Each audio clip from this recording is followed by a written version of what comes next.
dos corações, base de toda fraqueza, virtude dos bons, gerador de gentileza, pedacinho do céu em nós, marco de toda a verdade, a coragem, o maior. Quem tem amor tem riqueza, nobreza e pé no chão. Quem tem amor não vê fraqueza, enxerga bem na limitação. Quem tem amor tem riqueza, nobreza e pé no chão. Quem tem amor não vê fraqueza, enxerga bem na limitação.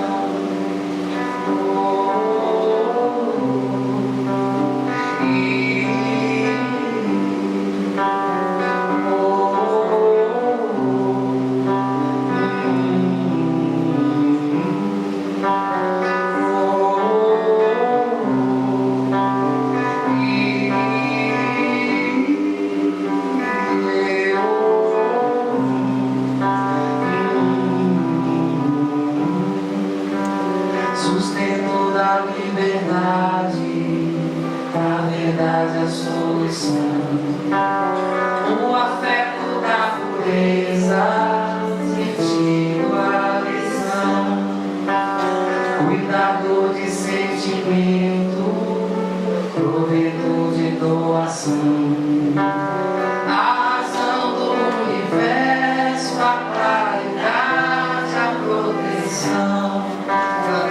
Quem tem amor tem riqueza, nobreza e pé no chão. Quem tem amor não vê fraqueza, enxerga bem na limitação. Quem tem amor tem riqueza, nobreza e pé no chão. Quem tem amor não vê fraqueza, enxerga bem na limitação.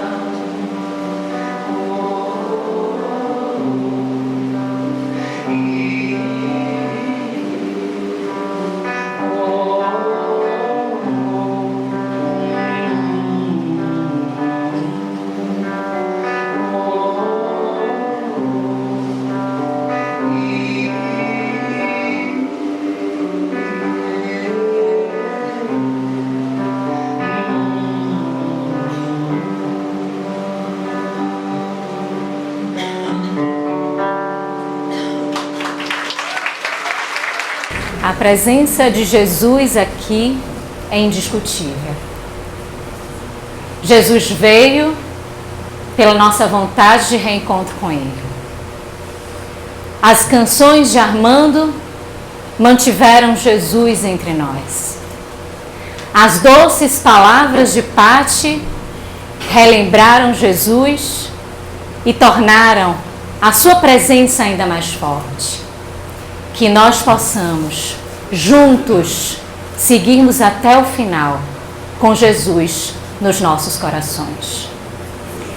Em o livro Espiritismo na Arte, de Leon Denis, encontramos a seguinte reflexão inicial.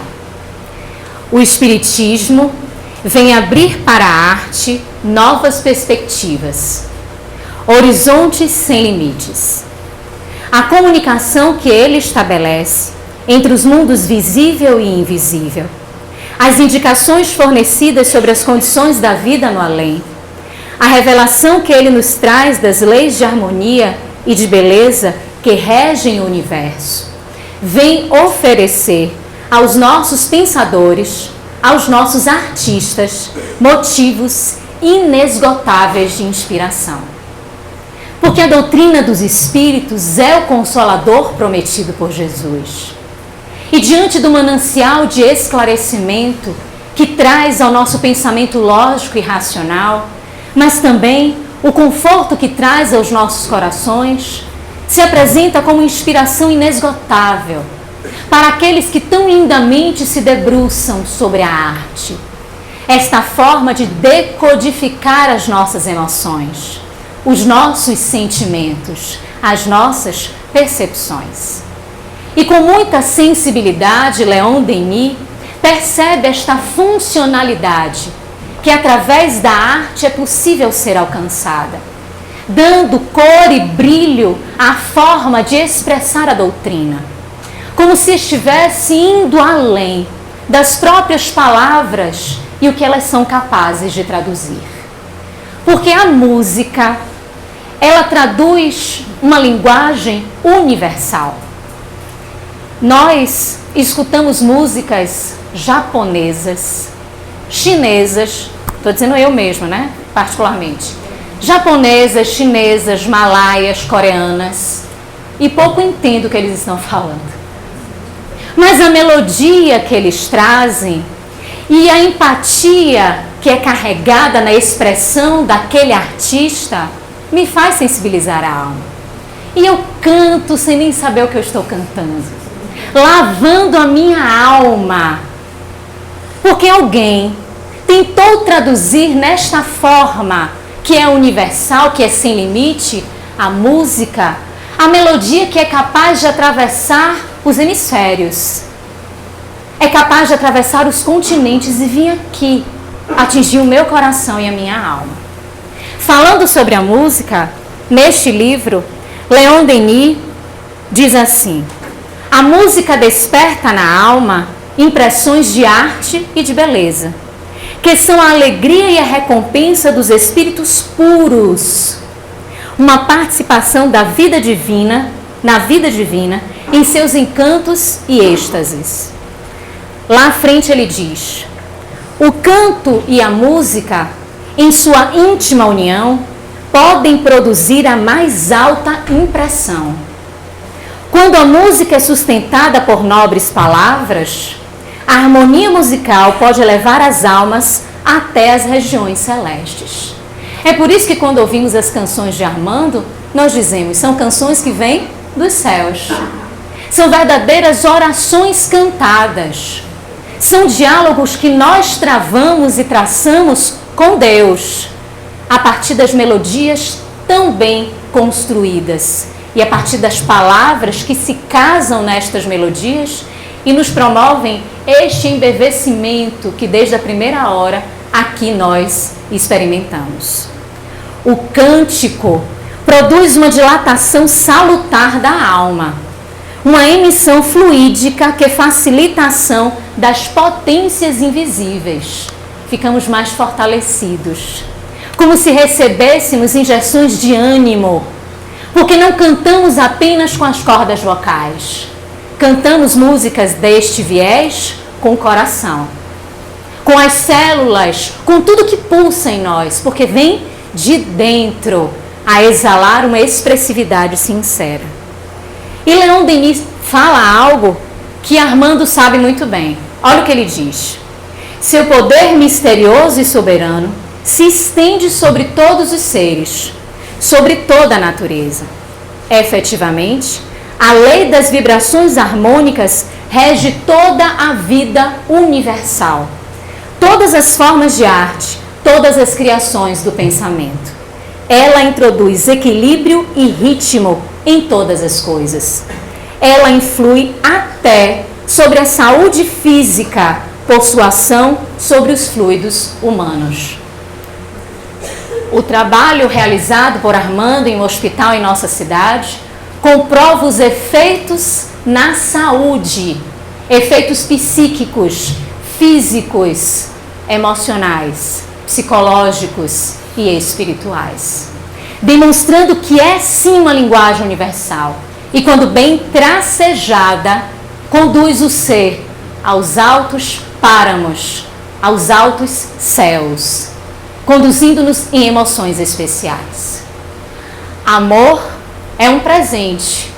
Esta música é um presente que a divindade nos traz, que os espíritos nos trazem através deste veículo. E nos coloca logo na primeira estrofe: dono de toda bondade, refúgio dos corações, base de toda franqueza, virtude dos bons. Quando lemos esta estrofe, pensamos em Deus. Quem é o dono de toda bondade? É Deus. Ah, mas aí não está falando do amor?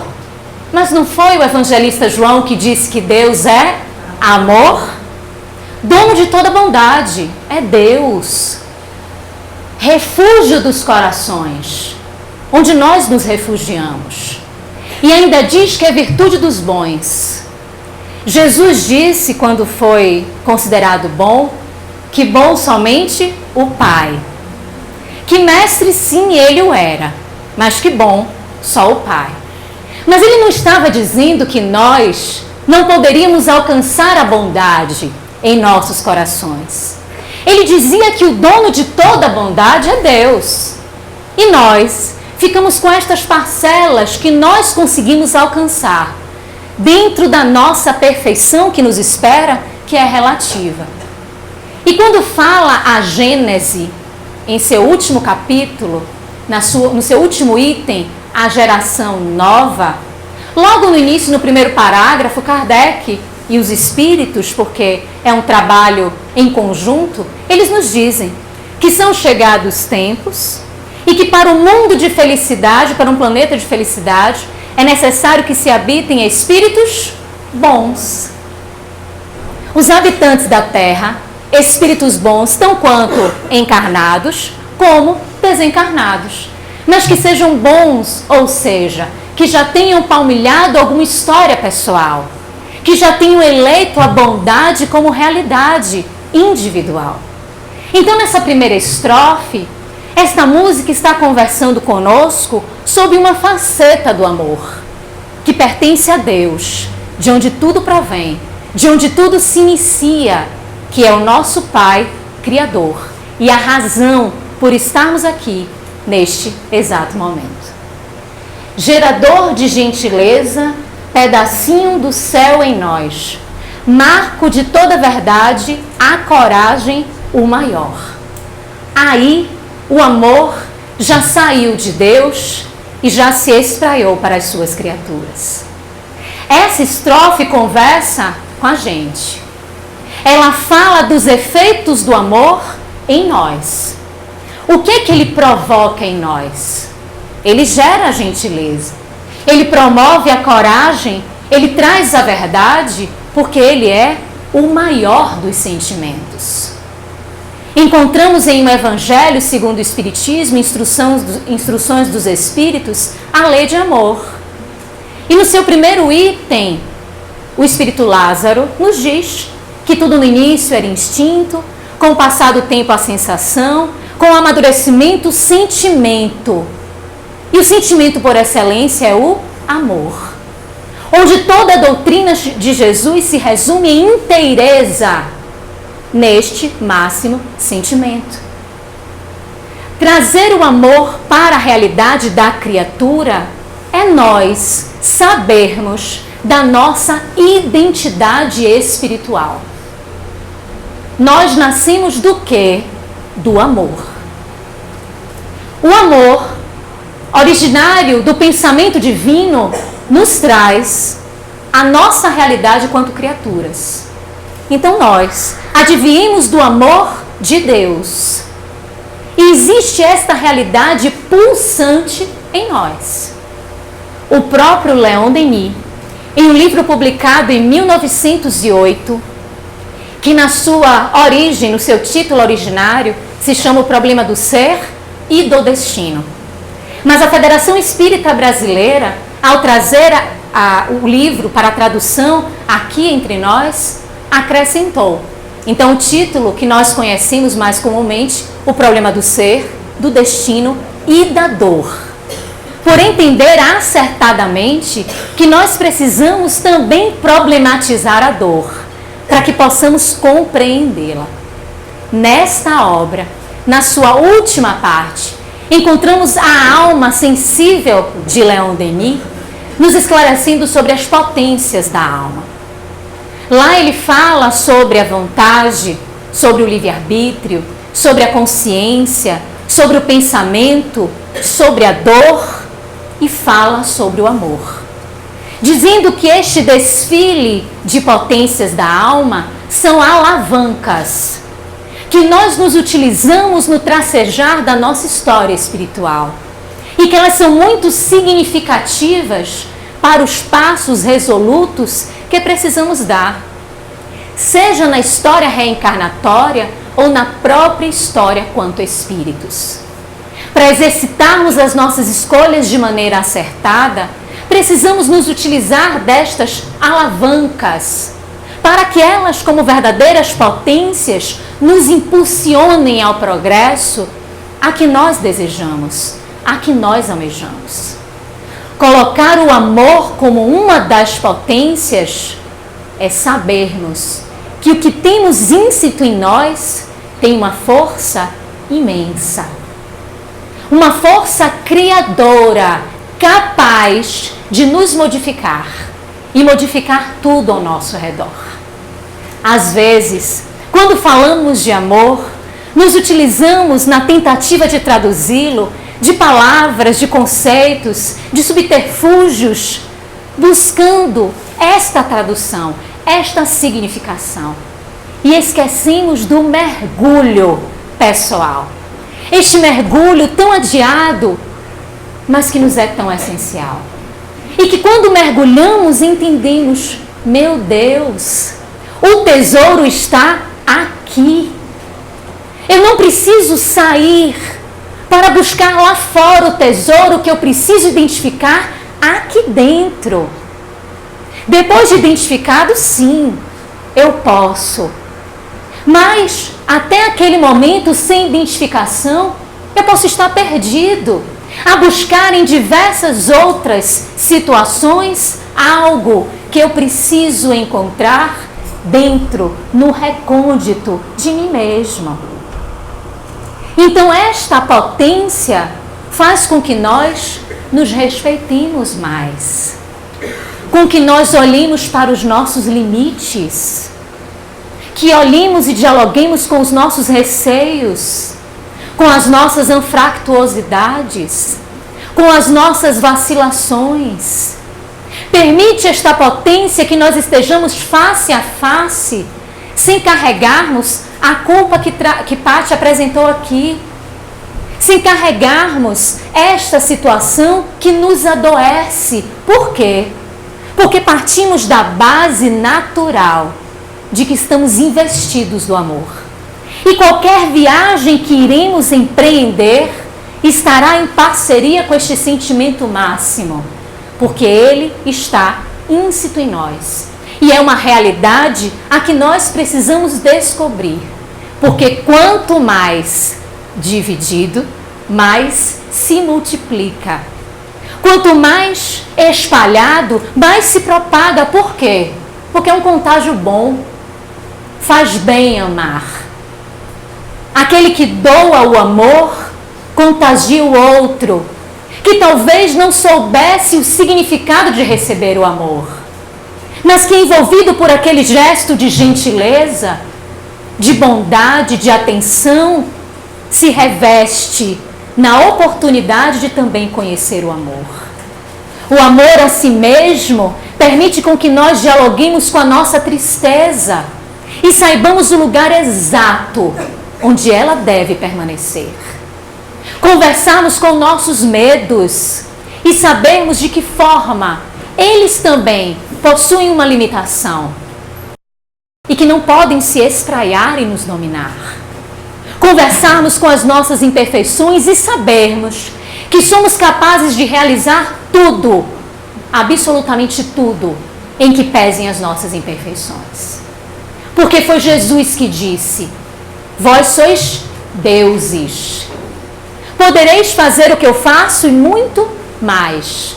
Essa segunda parte eu não consigo nem dimensionar. Porque já imaginar fazer o que ele faz é tanto. Mas ele disse que é possível. Porque este amor pulsa dentro de nós. E é necessário descobri-lo para que ele possa ser a maior das ferramentas nas nossas ações. Mas a canção, o hino oracional, continua. E diz assim: quem tem amor, e vem para o refrão, lindo. Quem tem amor tem riqueza, nobreza e pé no chão. Quem tem amor não vê fraqueza, enxerga além da limitação. Bem-aventurados os puros de coração. Os puros de coração possuem o coração repleto de condições propícias à promoção do amor, da gentileza, da bondade, da fraternidade. Puros de coração são aqueles que se assemelham às crianças. Não as crianças no sentido do olhar espiritual sobre elas. Porque o mestre sabia quando disse: deixai vir a mim as criancinhas. Que aquelas criancinhas que ali se encontravam são espíritos viajores. Possuem as suas faltas, as suas dificuldades, as suas limitações. Mas ele falava para as criancinhas no aspecto material, para as criancinhas no aspecto espiritual, nós, em infância ainda, buscando o palmilhar das conquistas espirituais, e falava conosco, adultos, com a criança não bem cuidada dentro de nós, dizendo para que essa criança também vá até ele. Porque o ser humano, quando chega à fase adulta, esquece que já foi criança, que foi jovem, que foi adolescente. Porque quando a gente chega na fase adulta, a gente não sou mais aquela criança, não sou mais o jovem. Mas nós não apagamos a nossa história. Nós somos a criança sim, o jovem sim, e chegamos à fase adulta. Nós guardamos estas realidades dentro de nós.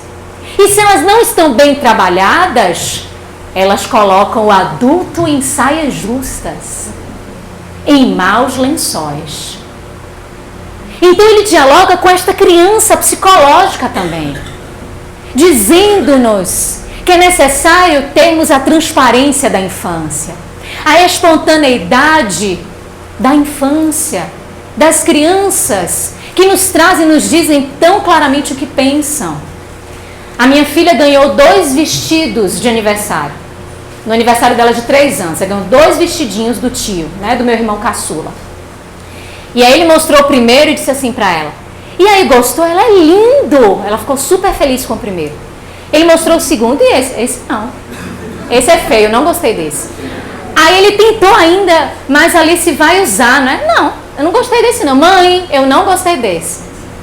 Espontaneidade. Quem é que se melindra com uma criança? Se nós exercitamos a sinceridade com respeito ao pensamento do outro, ao ideal do outro, a forma como o outro se comporta, a história de vida do outro, principalmente nas conversações entre gerações, nós vamos tendo habilidades transparentes da infância sendo adultos, mas não deixando de dizer aquilo que pensamos, mas usando as melhores formas de falar, porque não queremos ferir. Porque a nossa intenção é auxiliar. Às vezes silenciando por entendermos que naquele instante não seria devido. Mas sabermos equalizar, mas deixarmos e permitirmos que a verdade seja uma constante entre nós. De coadunarmos pensamento com expressão material dos nossos atos. A criança coaduna o que pensa, com o que fala, com o que age. Nós olhamos uma criança e sabemos o que ela quer. Nós identificamos o que ela quer. O adulto pode estar pensando uma coisa e agindo de outra forma. Pensar de uma forma ruim e agir de uma maneira aparentemente positiva é pecar por pensamento, como traz o Evangelho segundo o Espiritismo. É não ter puro o coração.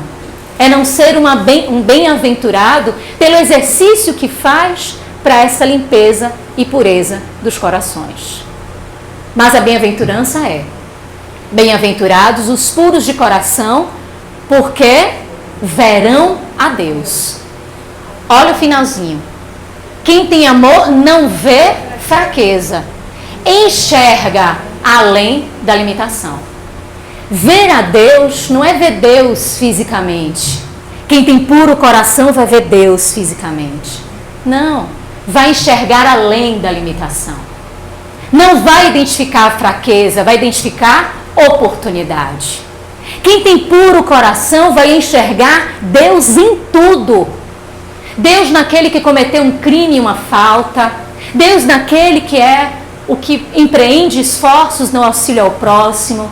Deus nos animais, Deus na natureza, Deus em si, Deus em tudo. E ver Deus em tudo é se doar em prol de Deus. É fazer a sua vontade e não a nossa.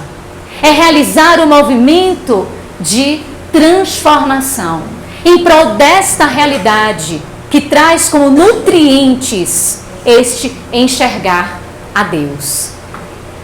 Limpar o coração é vencer as armadilhas da alma. É vencer as próprias dificuldades. Nós conversávamos oportunamente a respeito das 4 armadilhas que o Dr. Augusto Cury traz em seu livro Código de Inteligência. Existem várias, ele coloca 4. Ele diz que o conformismo é uma delas. Quando nós acomodamos os nossos comportamentos, nós aprisionamos-nos a partir da mente e imaginamos que não podemos realizar nada além daquilo que a acomodação nos coloca.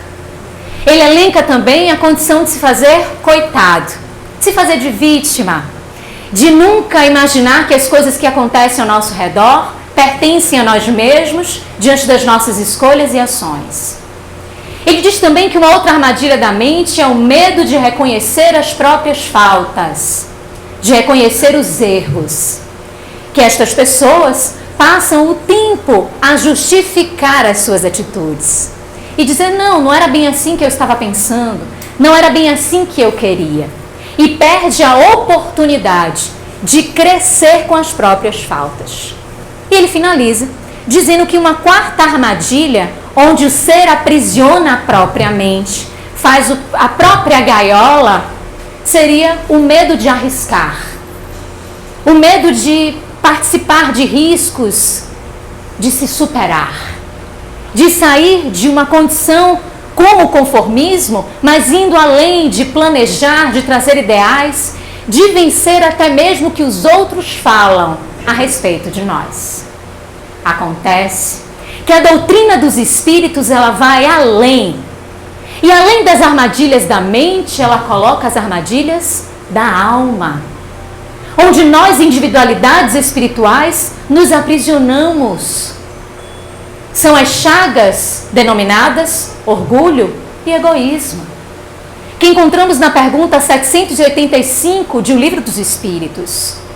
Quais são as situações que atravancam ou que impedem a marcha do progresso, que dificultam? E respondem os espíritos: o orgulho e o egoísmo. Quando eles estão presentes em nós, dificulta este processo de buscarmos a pureza dos nossos corações. Dificulta esta forma humilde, altruísta, de buscarmos as realizações dos nossos feitos. Porque estamos muito vinculados ao que estas paixões ditam como regras para a nossa própria vida. Sustento da liberdade, a verdade, a solução. O afeto da pureza, o sentido, a lição. Em O Livro dos Espíritos, na 3ª parte, encontramos uma lei que se refere ao amor. Mas ela não tem o nome de lei de amor. Ela tem o nome de lei de justiça, amor e caridade. Quando fala sustento da liberdade, a verdade, a solução, estamos face a face com a justiça. A justiça que a própria doutrina dos espíritos nos apresenta de uma forma a solucionar as nossas questões. Porque se antes da doutrina imaginávamos estar imersos numa criação de um Deus impiedoso, de um Deus que privilegia alguns, que destaca a outros, vem a doutrina e rompe qualquer tipo de pensamento apaixonado a respeito de Deus, ou humanizado a respeito de Deus. E coloca que as nossas ações definem a nossa liberdade, aquilo que entendemos por verdade, solução e que nos dá um sentido à existência. São as nossas próprias escolhas que tracejam a nossa história na presente reencarnação. E isso se faz no olhar da justiça. Quando os espíritos são questionados sobre o conceito de justiça, eles respondem que é dar a cada um o que lhe é de direito. E Kardec, muito inteligente, faz uma outra pergunta também, até anterior a essa. Se o sentimento de justiça está nato, se é da natureza humana, os espíritos respondem que sim. Então Kardec junta as duas coisas. A natureza humana já traz em si o conceito de justiça, que comporta liberdade, coragem, soluções, entendimentos. Mas se cada um tem o seu senso de justiça, o que vai ser? O que o homem pode tomar como base? E Kardec pergunta. Se cada um tem seu senso de justiça, pensa ele, vai virar uma grande desavença o entendimento de justiça de cada um na tentativa desta conciliação. Quem concilia isto? E os espíritos respondem: a lei divina e a lei dos homens. A justiça dos homens que é temporal, porque coordena os nossos costumes, coordena a nossa vida, estabelece situações que estão de acordo com aquilo que vivemos no contexto atual. É por isso que quando olhamos para o passado, para a história da justiça, do direito no passado, ela parece injusta, ela parece sem sentido. Mas ela definia um pensamento, um comportamento, ideações de um contexto histórico. Só que a nossa base também é e primordialmente é a lei divina. Essa é a atemporal. Esta é para todo sempre. Basta que nós peguemos aqui os 10 mandamentos, trazidos por Moisés para nós. 10 mandamentos. Estão desatualizados? De forma alguma. Para todo sempre. Roteiro de libertação. Roteiro de felicidade. Roteiro de justiça. Para que consigamos viver em paz, respeitando uns aos outros. Mas notadamente, quando na questão 167, também do Livro dos Espíritos, Kardec pergunta sobre a finalidade, qual é o objetivo da reencarnação.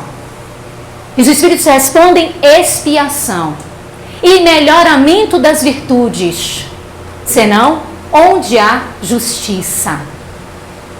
A reencarnação, ela nos traz justiça. Mas o nosso olhar de justiça faz com que a gente interprete este conceito apenas sob uma ótica, ou hegemonicamente sobre uma ótica. Ora, eu fiz coisas ruins, lei de causa e efeito, eu vou sofrer. Eu vou passar por dificuldades. Isso é justiça? É. Traz-nos convites para a limpeza das nossas impurezas, das nossas imperfeições. Mas a gente esquece da outra moeda. Comportamentos bons, felicidade. Comportamentos bons do passado, retorno no momento presente. Isso é justiça. Dá a cada um que lhe é de direito. E experimentar isto é estarmos mais seguros para vivermos o amor sobre esta ótica. A lei de justiça, amor e caridade brinca, entre aspas, com esses 3 conceitos, dizendo que não há amor sem justiça e sem caridade. Então este trecho fala conosco sobre esta faceta do amor, sobre a justiça, pelo menos sobre o nosso olhar.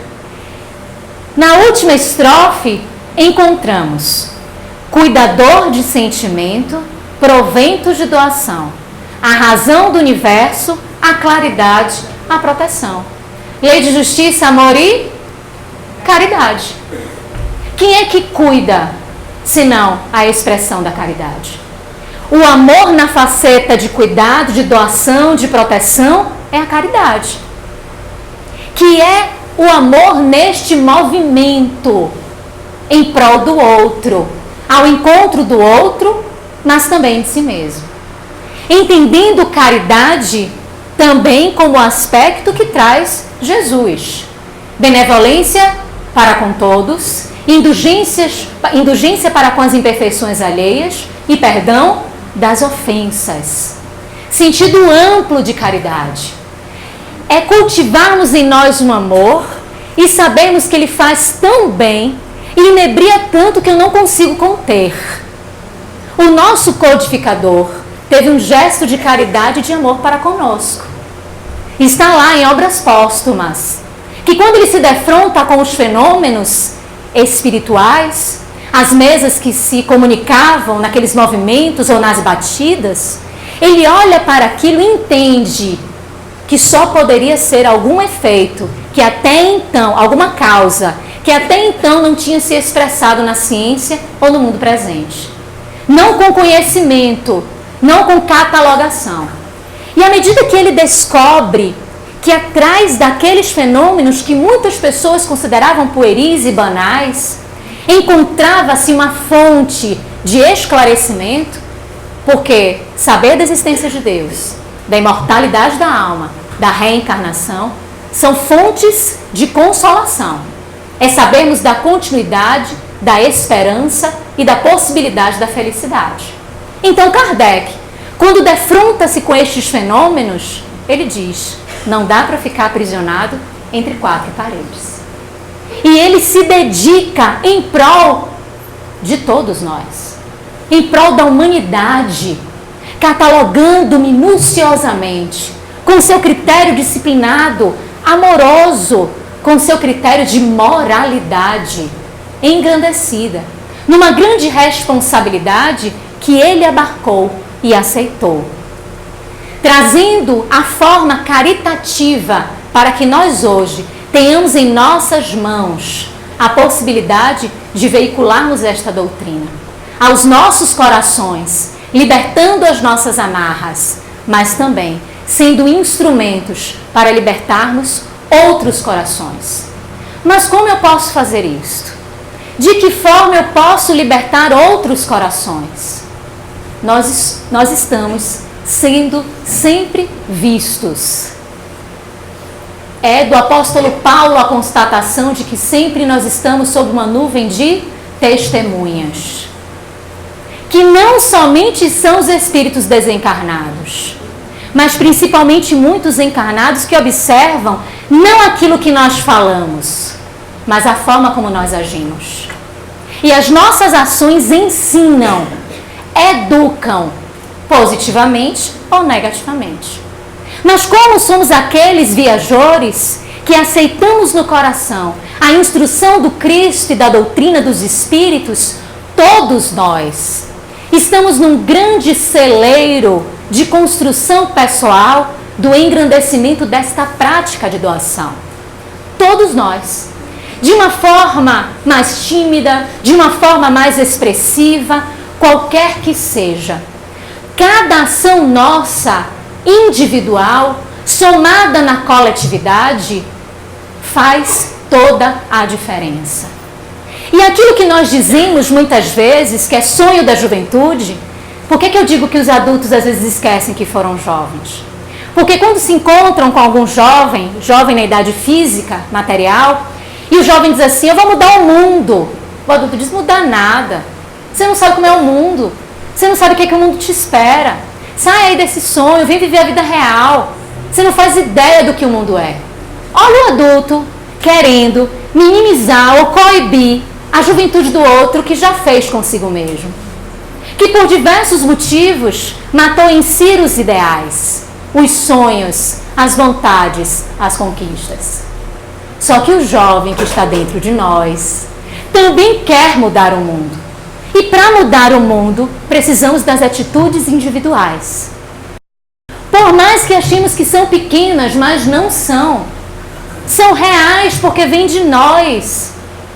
São verdadeiras porque nós doamos daquilo que temos, como disse o nosso Mestre Jesus. Então, identificar o que há em nós, para que possamos ser estes doadores do máximo sentimento que já aprendemos a nutrir em nós, como expressão da conquista pessoal.